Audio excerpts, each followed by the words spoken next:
स्वर्ग है? स्वर्ग के दर्शन तो मृत्यु के पश्चात होते हैं शोन। पुत्र शोन, ये राजभवन है, राजा का निवास और कार्यस्थल। कुरुओं के राजा यहाँ वास करते हैं।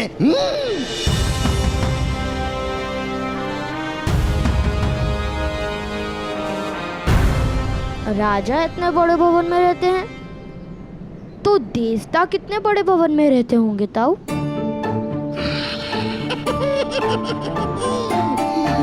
उन्हीं बड़े भवनों की क्या आवश्यकता, जो अपने आकार से संतुष्ट नहीं होते, वो बड़े भवन बनाते हैं। राजा का भवन राष्ट्र का सम्मान होता है, उसका विशाल होना ही आवश्यक है। भ्राताश्री, बालकों को संतोष सिखाइए, संघर्ष नहीं। संतोष सिखाया नहीं जाता धीरज, संतोष तो स्वयं हृदय में जन्म लेता है। पर तुम कहो तो मैं तुम्हारे पुत्रों को भय अवश्य सिखाऊंगा। भय को पालना नहीं, उसे मार गिराना चाहिए ताऊ। वाह वाह पुत्र, तुमने तो मुझे प्रसन्न कर दिया। तुम्हारा यही भय कुमार गिराने का स्वभाव तुम्हें दिव्य बनाता है। देखो, श्वान की ओर पत्थर फेंको तो श्वान पत्थर की ओर भौंकता है, परंतु सिंह की ओर पत्थर फेंको तो सिंह पत्थर फेंकने वाले पर कूदता है। और तुम वास्तव में सिंह हो। हाँ।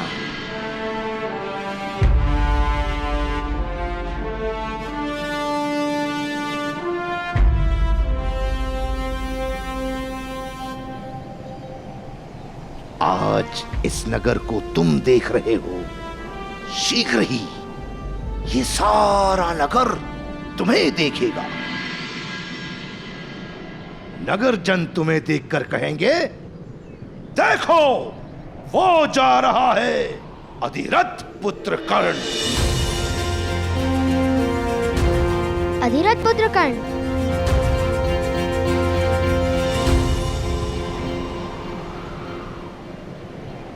राधे कर्ण, राधे कर्ण।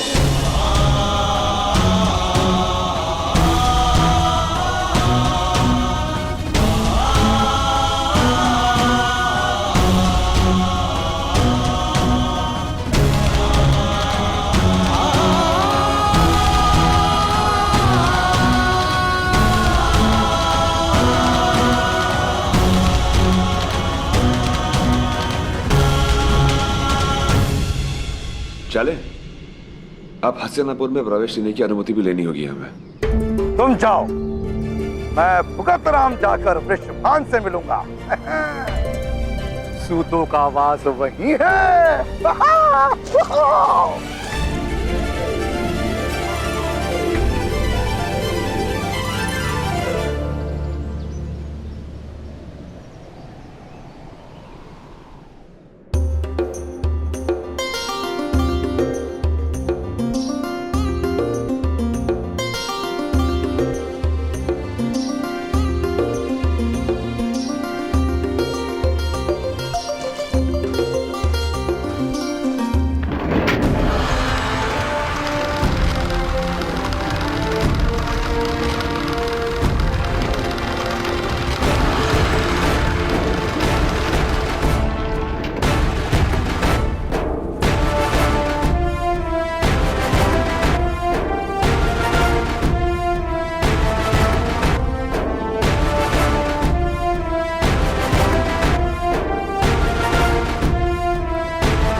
यहाँ बहुत लोग हैं, अन्यथा मार्ग से भटक जाओगे।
राजापन, क्या ये महोदय वास्तव में इतने विशाल होंगे?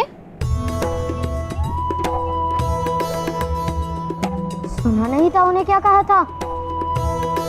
छोटा आकार, बड़ा भवन। तो छोटा आकार, बड़ी प्रतिमा। हमारे शंकुप्रत गांव के बड़े चाचा जैसा।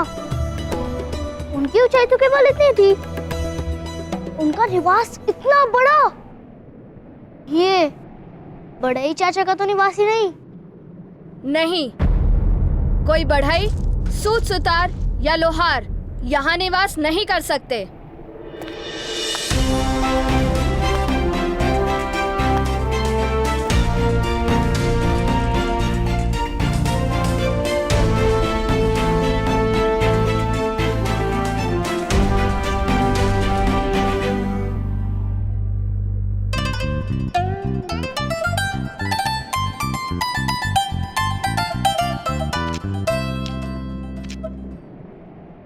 राजभवन में केवल क्षत्रिय ही निवास कर सकते हैं। किंतु कैसे जाना जा सकता है कि कौन सूत है और कौन क्षत्रिय? उनके मुख पर क्या कोई चिन्ह होता है? क्षत्रियों के मुख पर तेज होता है और उनके हाथों में शस्त्र होता है। तुम क्षत्रिय हो? नहीं, किंतु इस समय तो तुम भी क्षत्रिय नहीं। तुम्हारे हाथ में शस्त्र जो नहीं और मुख पर तेज भी नहीं, भ्राताश्री। वैसे तुम दोनों कौन हो? पहले तो कभी नहीं देखा। तुम्हारा नाम क्या है? मैं हूँ शोन और ये मेरे भ्राताश्री कर्ण। मेरा नाम सूचीपद है और मेरे पिता सेना नायक मदन जय की सेना में सैनिक हैं। तुम दोनों मदन जय महोदय को तो जानते हो ना? बहुत बड़े वीर हैं वो। अभी अभी आदिवन से 5 वनवासियों को बंदी बनाकर लाए हैं और गांधार के राजा शकुनी के हाथों उनका सम्मान होने वाला है। आदिवन? वहाँ के वनवासी तो पाताल में उतर गए। तुम किस प्रकार जानते हो? हम भी आदिवन से ही आ रहे हैं। वनवासियों ने हमें भी बंदी बना लिया था, किंतु हम मुक्त होकर आ गए। ओह, तब तो तुमने मदन जय महोदय का पराक्रम तो देखा ही होगा। हमारे महाराज धृतराष्ट्र नेत्रहीन है ना, इसलिए मदन जय महोदय अपने पराक्रम के बारे में सुना रहे हैं उन्हें। चलिए भ्राता, हम भी सुनते हैं। नहीं, शोन, शोन माता ने साथ रहने को कहा है।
महाराज,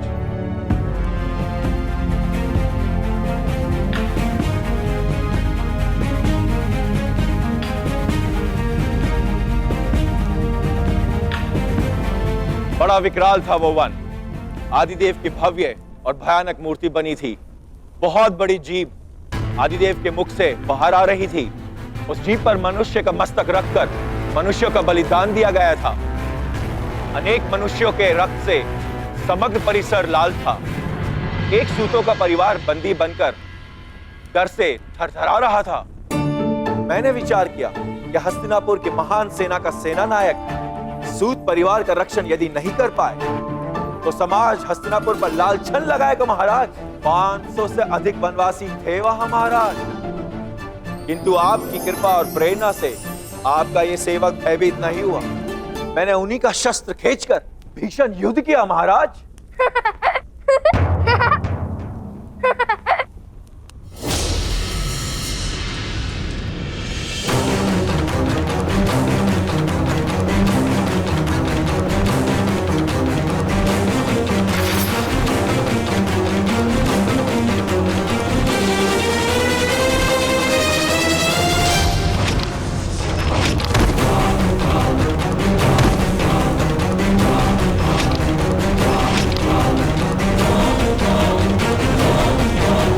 कौन है? कौन है साहब? मोहन, किसने विक्षेप किया? क्षमा कर दीजिए महाराज, मेरा भाई कुछ अधिक हंसता है। मोहन,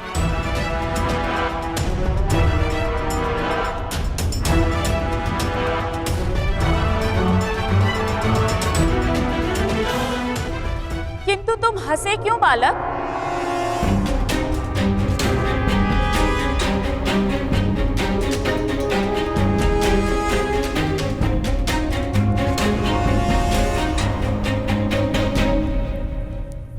महामंत्री विदुर,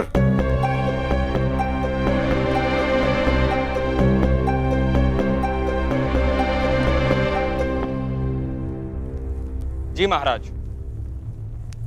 बालकों, महारानी गांधारी ने तुमसे प्रश्न पूछा है, उत्तर दो।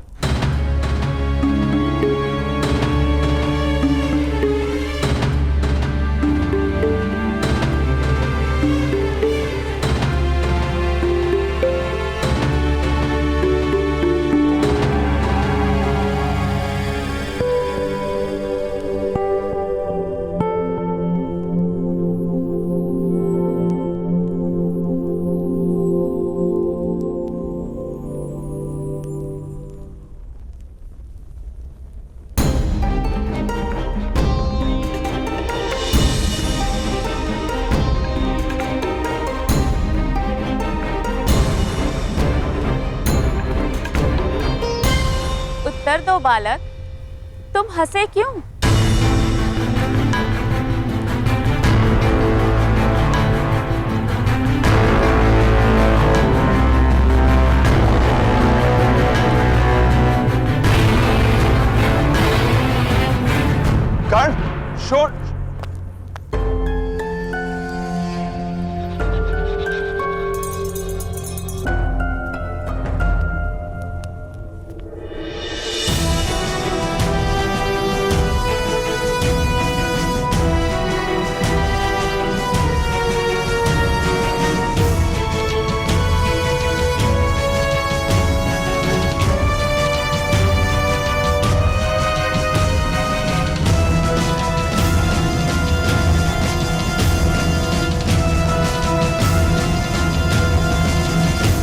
क्षमा कीजिए महाराज, क्षमा कीजिए महारानी।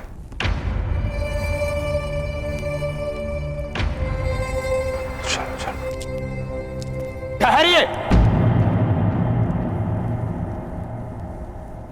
महारानी ने प्रश्न किया है, उत्तर दो बालक।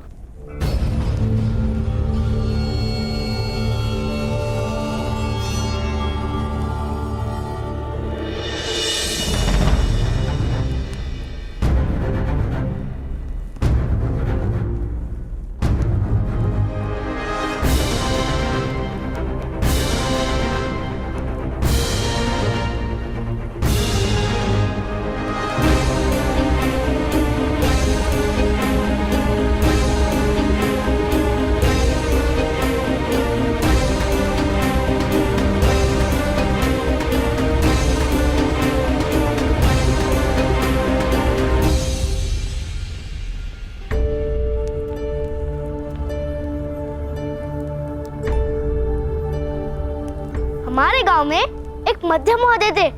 वो सदा कहते थे कि मैंने युद्ध में 100 शत्रु के हाथ काटे और 100 शत्रु के पैर भी काटे। तो मेरे मित्र वास्तव के पिता ने पूछा कि तुमने शत्रु के मस्तक क्यों नहीं काटे? तो मध्यम महोदय ने क्या कहा पता है? कि वो तो आराम से ही कटे हुए थे।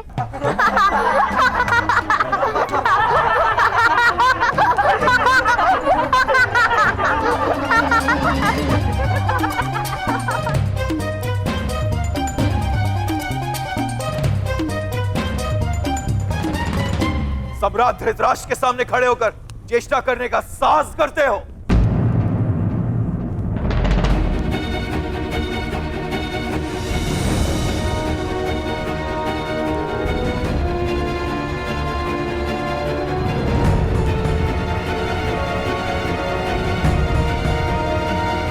बालक है, उसे हंसने का अधिकार है, किंतु इस प्रसंग का स्मरण क्यों हुआ बालक? क्योंकि ये सज्जन गुफा से बाहर निकले उससे पूर्व मेरे भ्राताश्री ने उन वनवासियों को पराजित कर दिया था।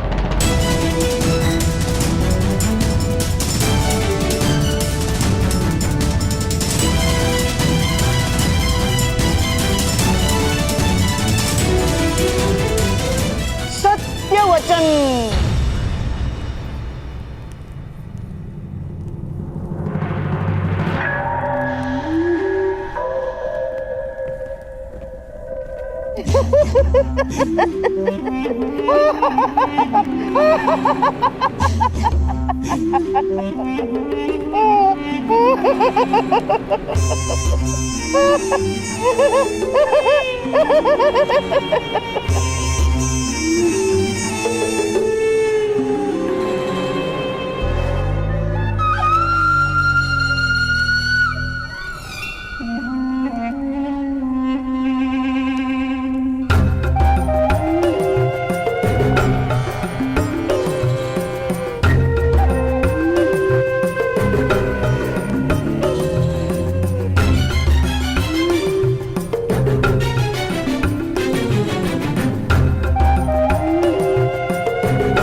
एक अवसर पर शकुनी गांधार की सेना लेकर हस्तिनापुर को पराजित करने ही वाला था।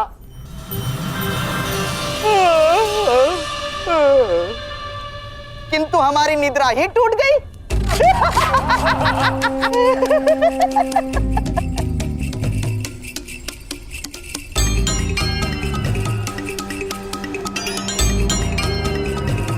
फिर शकुनी ने विचार किया कि सेना की आवश्यकता ही नहीं है।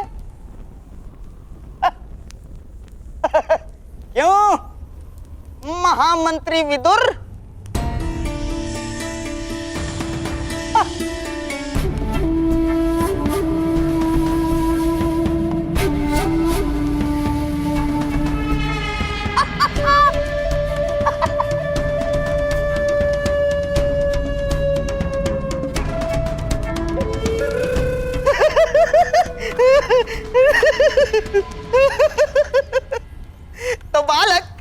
तुम्हारे भ्राताश्री जाग गए।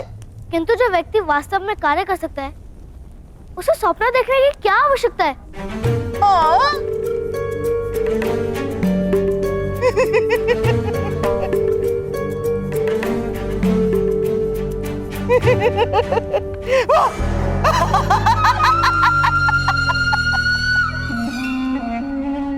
बड़े बुद्धिमान मालूम होते हो, हैं?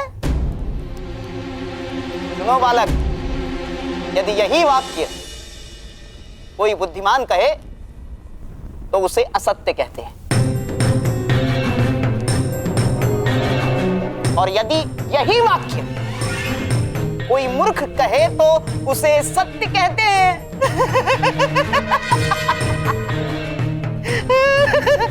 तुम कौन हो, बुद्धिमान कि मूर्ख? मूर्ख अपने आप को मूर्ख नहीं कहता, बुद्धिमान अपने आप को बुद्धिमान नहीं कहता।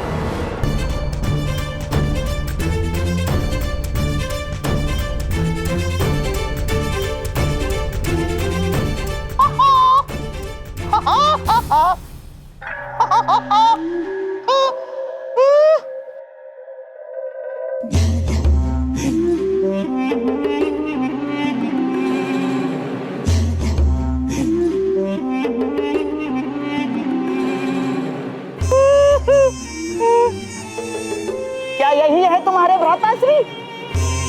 हाँ। तुमने अकेले ने वनवासियों को पराजित कर दिया? जी।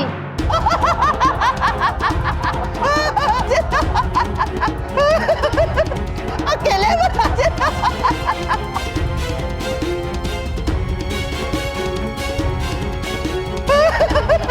अकेले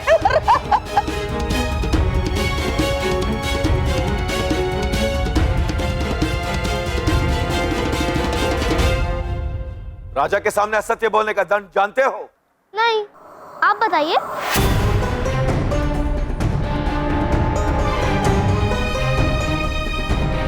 आगे आओ बालक। तुमने हमारे सेना नायक पर आरोप लगाया है कि उसने वनवासियों को पराजित नहीं किया। यह भयंकर आरोप है। आगे आओ। क्षमा कीजिए महाराज, क्षमा कीजिए।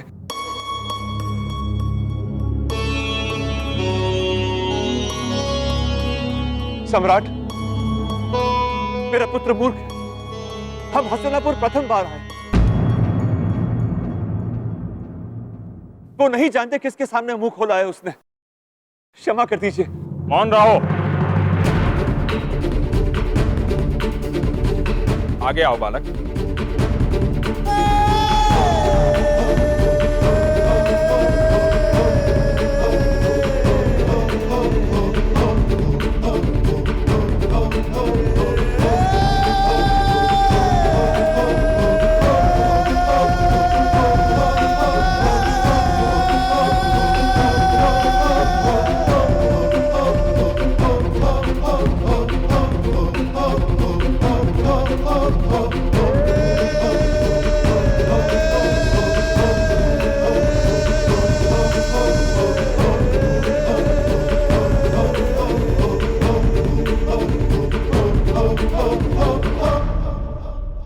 यदि तुमने हंसने हंसाने हेतु असत्य बोला है तो महाराज तुम्हें क्षमा कर देंगे। मैं असत्य नहीं कह रहा हूँ। मेरे भ्राता ने उन वनवासियों को धनुष से पराजित किया था।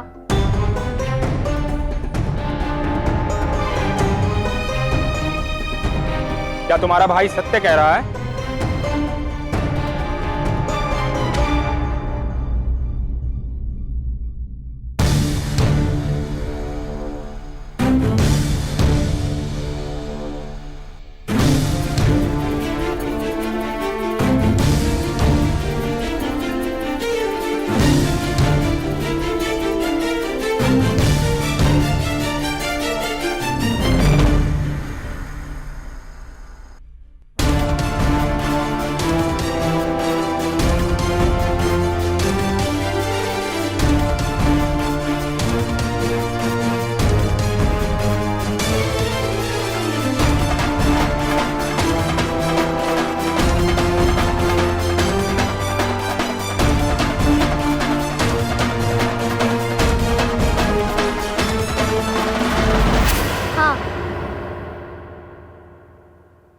हम कभी असत्य नहीं बोलते।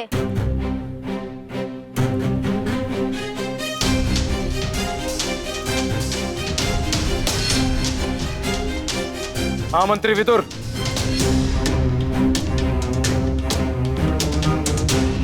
कितने वर्ष का है ये बालक? 9-10 वर्ष का प्रतीत होता है महाराज।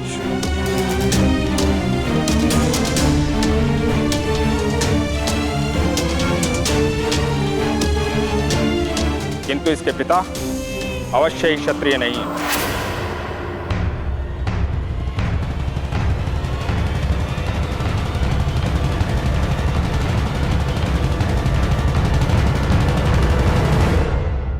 कौन सी जात के हो सज्जन?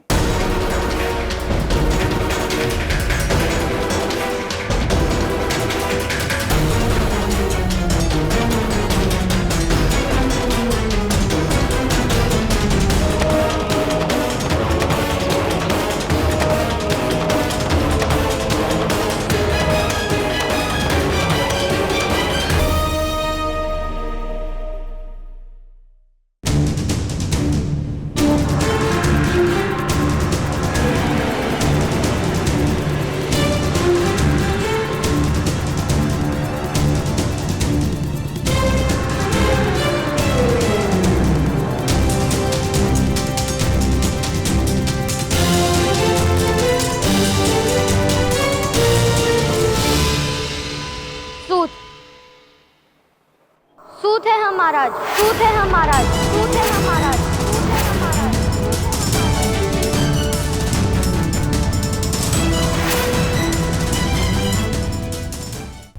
सूत है हम महाराज।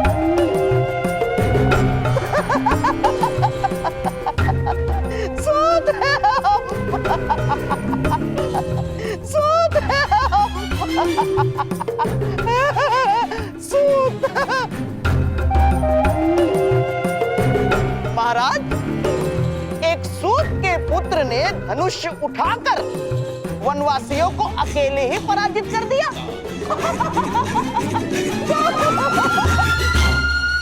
ये तो बड़ी आश्चर्य की बात है महाराज, है?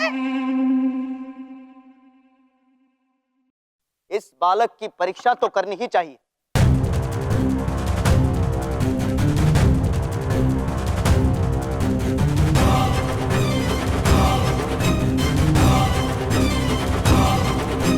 जी महाराज।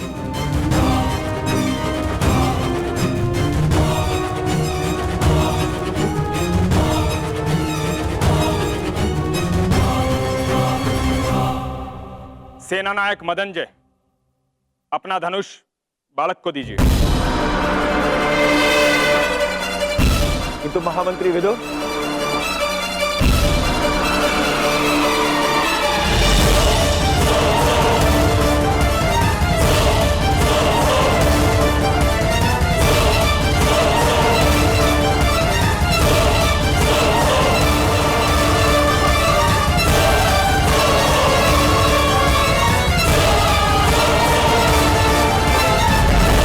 धनुष उठाओ बालक।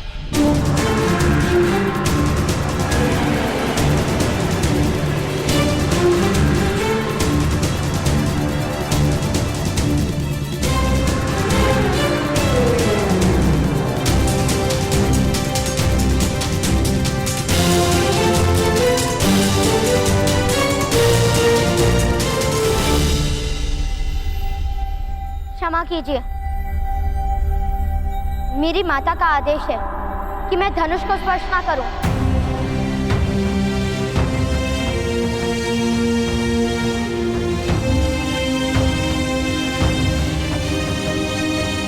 मेरे लिए मेरी माता के आदेश से बड़ा ईश्वर का आदेश भी नहीं।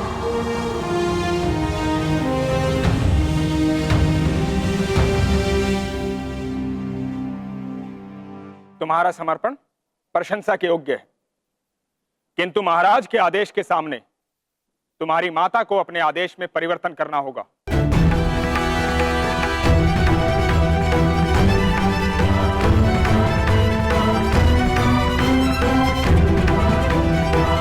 सज्जन, अपने पुत्र को आदेश दो कि धनुष उठाए।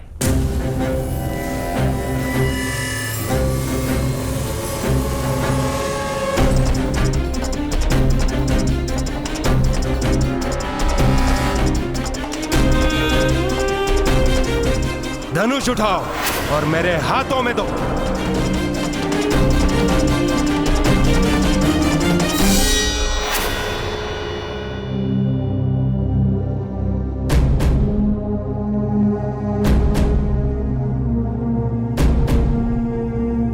ऐसे ही आदेश से मेरे ताऊ ने धनुष उठाया था, फिर उनका हाथ काट लिया गया था। क्या आप मेरा हाथ काटने की इच्छा रखते हैं? विवाद मत करो, धनुष उठाओ अथवा स्वीकार करो कि तुमने असत्य बोला है।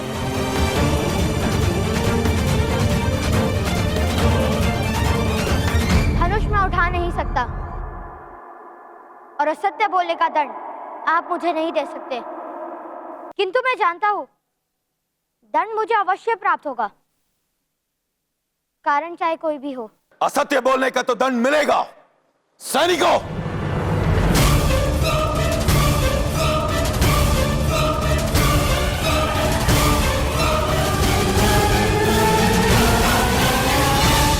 धनुष उठाओ पुत्र करण।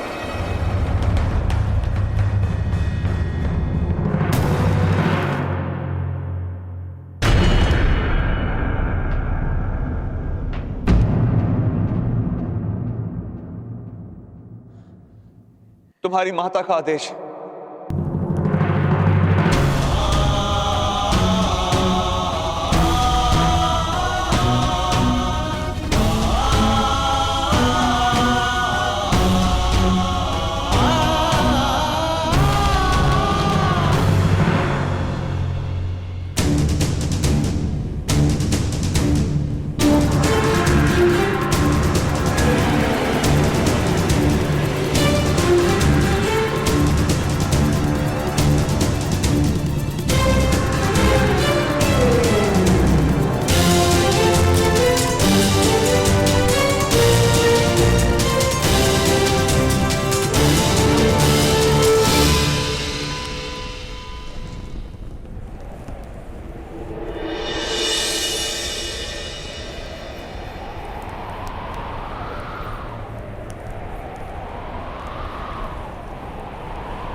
लक्ष्य क्या है महाराज? किस प्रकार का लक्ष्य भेज सकते हो बालक? ठहरा हुआ, चलता हुआ या फिर दौड़ता हुआ? उड़ता हुआ।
महामहिम भीष्म की महामहिम भीष्म की महामहिम भीष्म।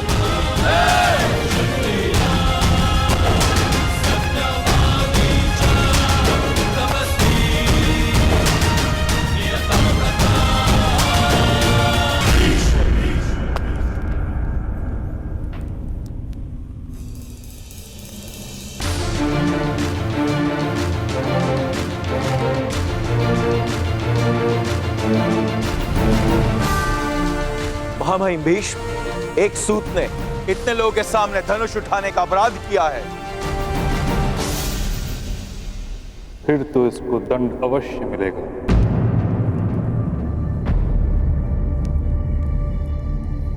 मदनजय, क्या ये वही बालक है जिसने वन में भी धनुष उठाया था? हाँ महामहिम, और इसने अनेक वनवासियों पर प्रहार भी किए थे। फिर तो घोर अपराध हुआ है सेनानायक मदनजय। जी महामहिम भीष्म, अब आप ही न्याय कीजिए। न्याय तो महामंत्री करेंगे। वन में समाज नहीं होता, और जहां समाज नहीं होता वहां समाज के नियम नहीं होते, और ना ही अपराध होता है।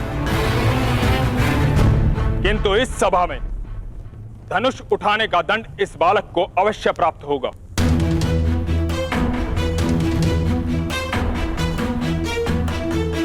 भ्राता विदुर, अगर अनुमति हो तो दंड मैं निश्चित करूंगी।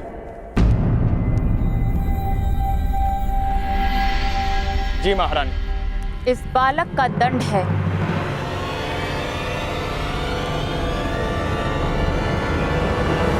कि आज भोजन में इसे पूरे 7 लड्डू खाने होंगे।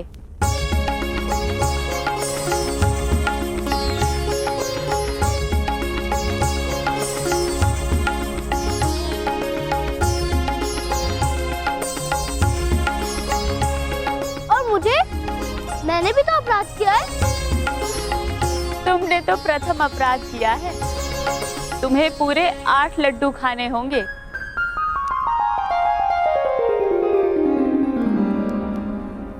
आपको हस्तिनापुर में वास करने की अनुमति है। आप भूगत ग्राम में जाकर बस सकते हैं सज्जन,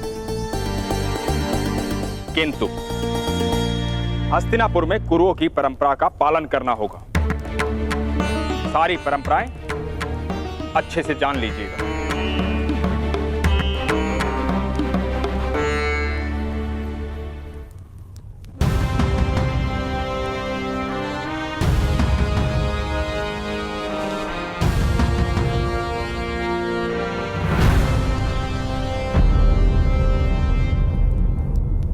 पुत्र का कर्तव्य होता है पिता के कर्मों का उत्तराधिकारी बने।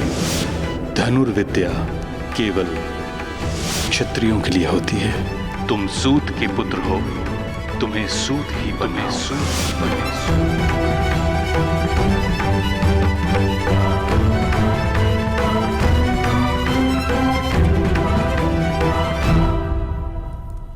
क्या आपको परंपराओं का विस्मरण हो रहा है? कर्ण,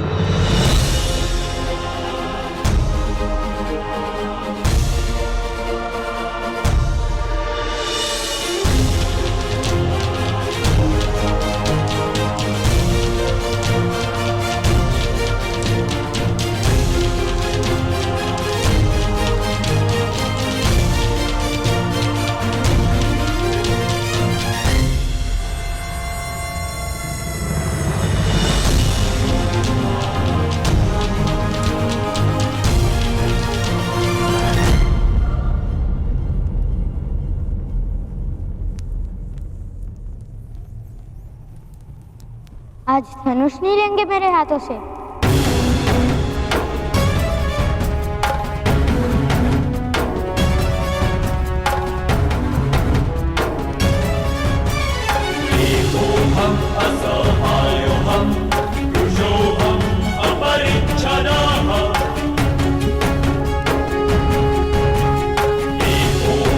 असहायोहम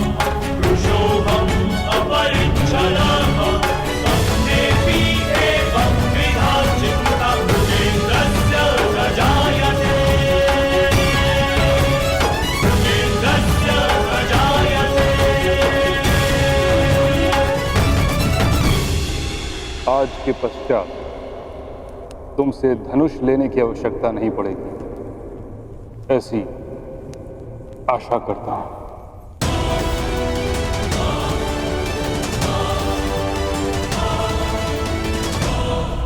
मुझे भी यही विश्वास है।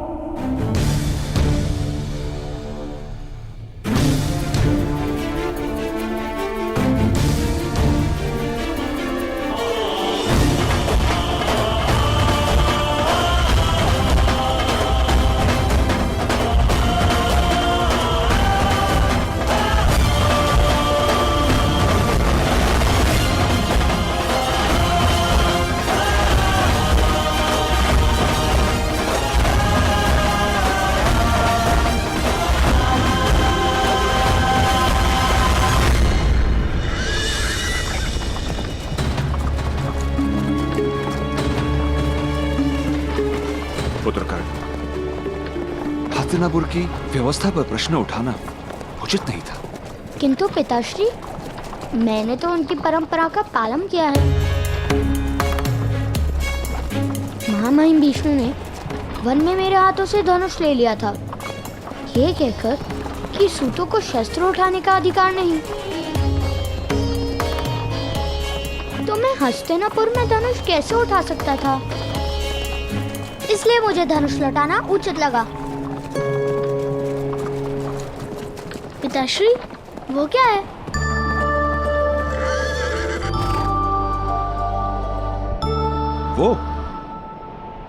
वो भगत ग्राम है पुत्र।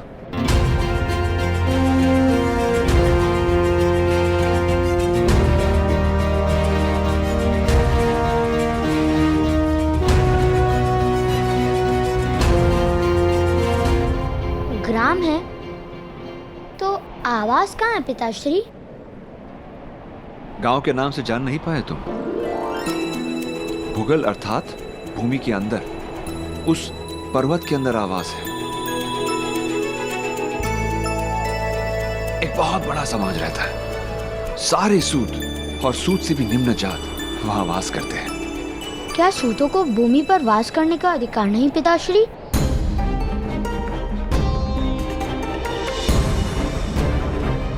क्या वहां से आकाश दिखता होगा?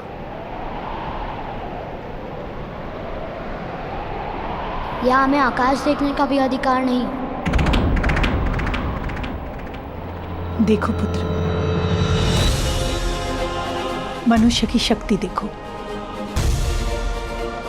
पर्वत का अंतर काटकर आवास बना लेता है। विपदाओं को चीरकर जो मार्ग बना लेता है, वही शक्तिमान है। तो क्या विपदा जैसा कुछ भी नहीं?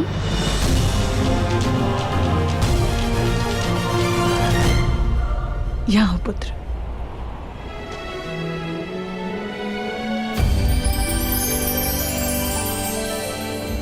विपदा सुख और सामर्थ्य प्राप्त करने का अवसर है कर्ण। जो विपदा से पराजित हो जाता है, उसे जीवन में सुख का अनुभव कभी नहीं मिलता है। किंतु जो विपत्ति को अवसर बना लेता है, सुख उसी को मिलता है।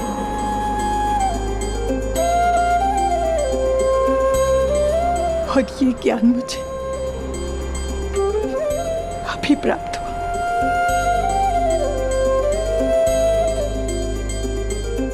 अगर पहले प्राप्त होता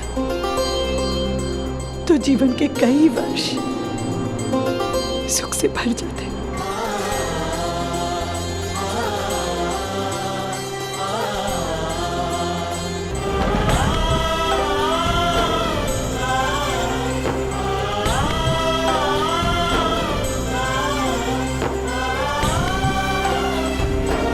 चले राधा।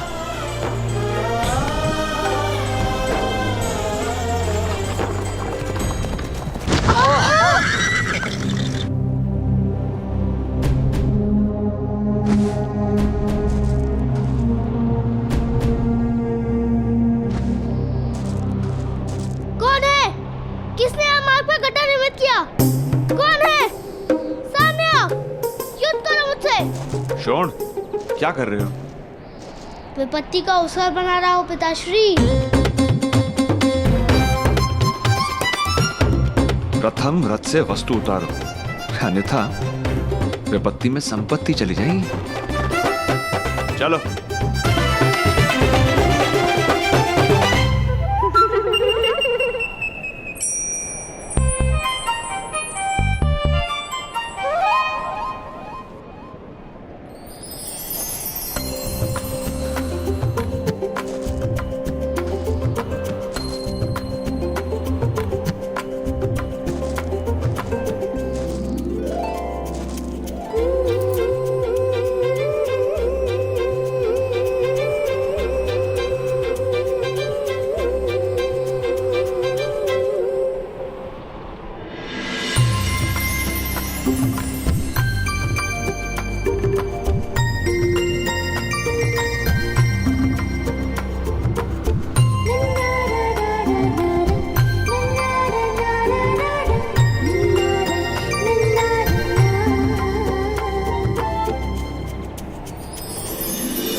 हे भगवान, हे भगवान, आप लोग इस मार्ग से आ रहे थे ना? और आपका रथ मार्ग पे ऐसे रुड़क के चल रहा था कि वो गड्ढे में गिर गया ना? तुमने किस प्रकार जाना? हमने वहाँ से देखा कि आपका रथ गड्ढे में गिर गया। आप सब सुरक्षित तो है ना? किसी को कोई घाव तो नहीं हुआ? हाँ, हम सब स्वस्थ हैं। केवल हमारा रथ अस्वस्थ है। जिसने भी एक गड्ढा निर्मित किया है उसके तो प्राण ले लूंगा मैं। विपत्ति का अवसर बनाना जानता हूँ मैं। अवश्य। माता महोदय, आप रहने दीजिए। मेरे मित्र जाके सारी वस्तु निकाल आएंगे। आप अतिथि है ना?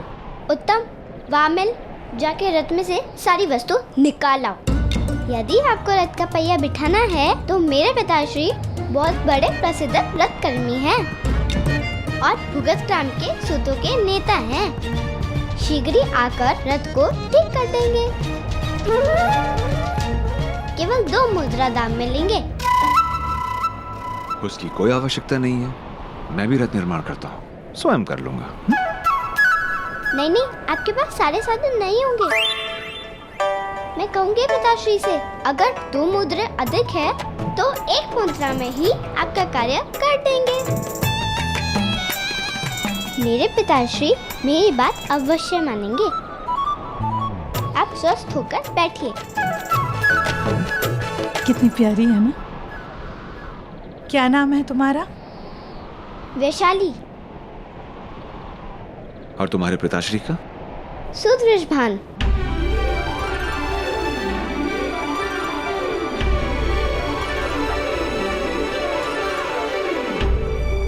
यथार्थ। तो जाओ, बुलाओ अपने पिताश्री को। आप 1 मुद्रा दीजिए, मैं शीघ्र ही बुला कर लेके आती हूँ।